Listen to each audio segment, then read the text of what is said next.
I think before I used to think a 20% or 18% return projection was better than a 15%.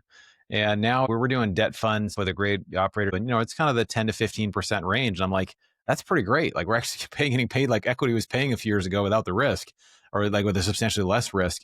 And so I don't know. I get what are the signs of great sponsors, right? What are like the things when you see them, like you get a sense of what they're doing. And I think one of them is they underpromise and overdeliver consistently. They'll kind of have a lower number, they'll have a lower projection, they'll be able to outperform on that. That's one. Another one is they communicate very well. We talked about that, right? They'll have if something's not going well, they'll let you know right away. They won't kind of like it will come out way later. They'll be available. They'll get back to you within a day or two on, hey, here's your question. Here's what I got. That's a good one. Another one is track record. They're open to share track record. They're open to share about challenges they've had. I mean, even my co-author or my person who did the forward to my book, Ken McElroy. He's got $3 billion in real estate. He's had challenges. He's lost investor funds on multiple occasions, right? So I think it's again, this is investing. We're not talking about something that's perfect. You can't get it perfect. You'll do the best you can.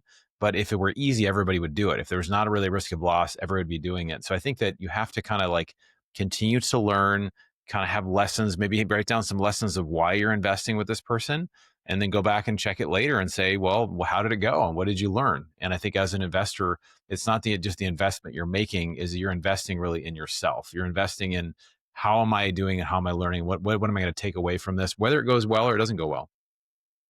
Yeah, I mean, even people like Warren Buffett, there's a story where he invested 400 million into Dexter Shoe Company, and that went totally sideways. So even the greats have mistakes.